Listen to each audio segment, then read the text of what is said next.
안녕하세요. 여러분의 월급, 휴가, 그리고 안전한 일터, 이걸 두고 회사랑 보이지 않는 줄다리기 다들 한 번쯤은 해보셨을 텐데요. 이 팽팽한 싸움의 최종 심판은 과연 누구일까요? 오늘 법원이 어떻게 그 선을 긋고 있는지 명확하게 짚어드리겠습니다. 내 보너스, 내 휴가, 그리고 안전하게 일할 권리. 이거 정말 당연한 거잖아요.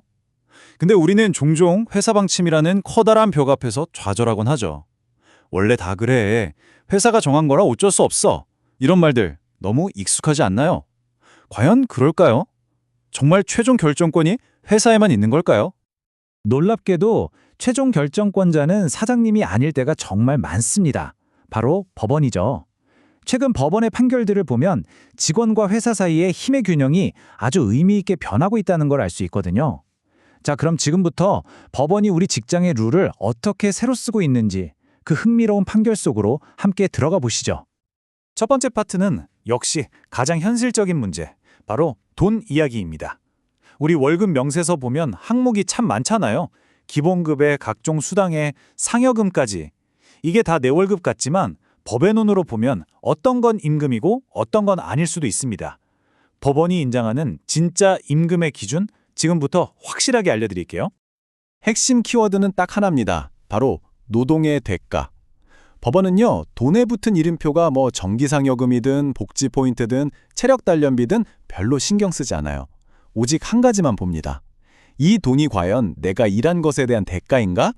이 간단하지만 강력한 원칙이 실제 사례에서는 어떻게 적용되는지 한번 볼까요? 자, 이 표를 보시면 차이가 확 느껴지실 거예요. 복지 포인트는 쓸 수 있는 곳이 정해져 있거나 사용 목적이 뚜렷하죠. 이건 순수하게 일한 대가라기보다는 회사가 제공하는 복지 혜택, 즉 선물에 가깝다고 본 겁니다. 그래서 임금이 아니고요. 하지만 경영성과급은 이야기가 완전 다릅니다.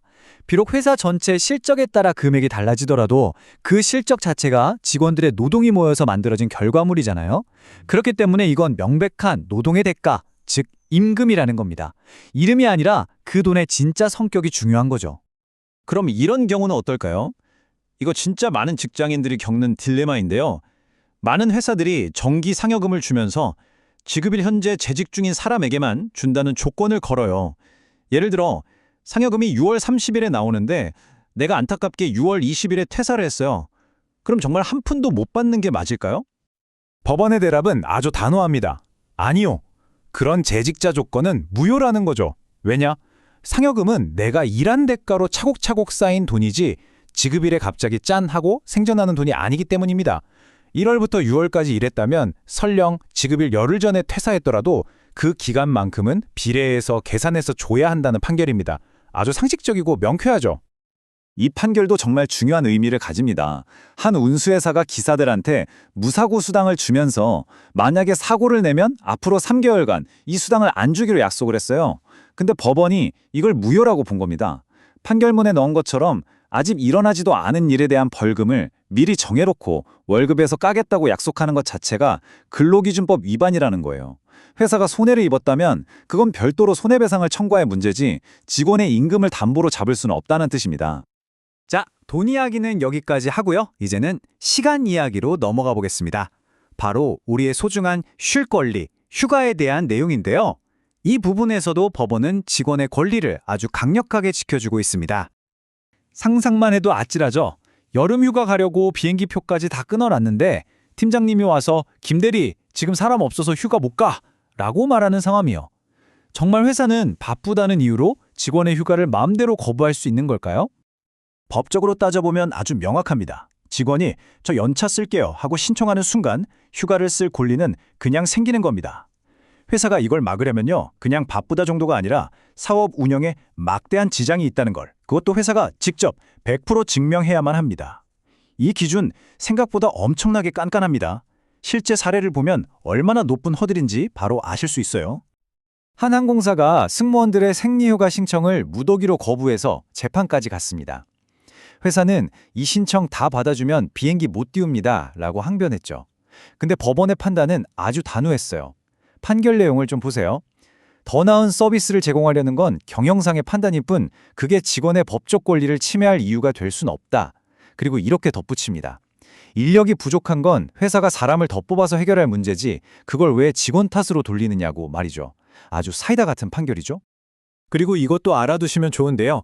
예전에는 일부 회사들이 공휴일, 즉 빨간 날에 쉬게 해주는 대신 개인 연차를 소진시키는 이른바 연차 대체 제도를 썼거든요. 근데 법원이 이것도 부당하다고 판단했습니다. 이 판결 덕분에 이제 공휴일은 온전히 보장된 유급 휴일이 됐고 내 소중한 연차를 이런 식으로 차감하는 건 불가능해졌습니다. 세 번째 주제는 돈과 시간보다 어쩌면 더 근본적일 수 있는 안전에 대한 이야기입니다. 여기서 말하는 안전은 단순히 기계에 다치지 않는 물리적 안전만을 뜻하는 게 아닙니다. 법원은 직장 내 괴롭힘 같은 정신적 위협으로부터 직원을 보호하는 것까지도 회사의 중요한 의무라고 보고 있습니다. 모든 근로계약에는 눈에 보이지 않는 중요한 약속이 하나 깔려 있습니다. 바로 이 보호 의무라는 건데요. 쉽게 말해 회사는 직원에게 월급만 주면 끝나는 게 아니라 직원이 신체적으로나 정신적으로 건강하고 안전하게 일할 수 있는 환경을 만들어줄 책임이 있다는 뜻입니다. 그리고 이 책임은 직장 내 성희롱이나 갑질 같은 보이지 않는 위험에도 똑같이 적용됩니다. 자, 어떤 회사에서 직장 내 성희롱 사건이 발생했어요. 근데 이 회사는 나름대로 할 건 다 했다고 주장합니다. 법에서 하라는 대로 매년 예방 교육도 꼬박꼬박 했고 신고할 수 있는 창구도 만들어 놨고 신고가 들어오니까 전 직원한테 주의하라는 공지까지 띄웠죠. 겉으로만 보면 FM대로 잘 대처한 것 같지 않나요? 하지만 법원의 생각은 달랐습니다. 판결은 그것만으로는 부족하다였습니다. 법원은 이런 형식적인 절차를 갖추는 것만으로는 회사가 보호 의무를 다했다고 볼 수 없다고 판단한 거죠. 판결의 핵심은 바로 이겁니다. 법원이 가장 중요하게 본 건 서류상의 절차가 아니라 실질적인 조치였어요. 회사가 신고를 받고도 피해자와 가해자를 계속 같은 공간에서 일하게 놔뒀다는 사실, 바로 이 점이 보호 의무를 위반한 결정적 증거라고 본 겁니다. 즉, 교육 100번하고 경고문 1000번 붙이는 것보다 당장 피해자를 안전하게 보호하는 실질적인 행동 하나가 훨씬 더 중요하다는 걸 분명히 한 판결입니다. 네, 지금까지 임금, 휴가, 안전, 이 세 가지 주제에 대한 법원의 판결들을 쭉 살펴봤는데요.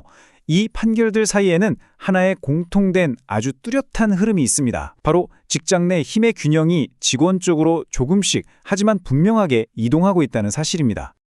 이 인용문이 최근 법원의 태도를 정말 잘 보여주는데요. 많은 소송에서 회사들은 의뢰, 돈을 더 주면 회사가 어려워진다는 주장을 펼치거든요. 하지만 법원은 이런 주장에 대해 기업을 경영하면서 생기는 위험은 회사가 감당해야지 왜 그 위험을 직원에게 떠넘기려 하느냐면서 거의 받아두지 않고 있습니다. 법으로 보장된 직원의 권리가 회사의 경영상 어려움보다 우선한다는 대원칙을 계속해서 확인해주고 있는 거죠. 오늘 이야기 핵심만 딱 정리해드릴게요. 첫째, 임금은 이름표가 아니라 일한 대가라는 내용물이 중요합니다. 둘째, 내 휴가를 쓸 권리는 아주 강력해서 회사가 거부하려면 그 이유를 스스로 증명해야 하고요. 셋째, 회사는 서류만 갖추는 소극적인 자세를 넘어 직원을 적극적으로 보호할 의무가 있습니다. 그리고 마지막으로 이 모든 것의 바탕에는 회사 사정보다는 직원의 법적 권리가 우선한다는 법원의 확고한 태도가 있다는 거 꼭 기억해 주세요. 오늘 준비한 내용은 여기까지입니다. 법원의 판결 하나하나는 단순히 개별 사건의 결론을 넘어 우리 사회가 일의 가치와 노동자의 권리를 어떻게 봐야 하는지에 대한 중요한 기준을 제시하고 있습니다. 재택근무나 플랫폼 노동처럼 지금껏 없던 새로운 노동 형태가 계속 등장하고 있는데요.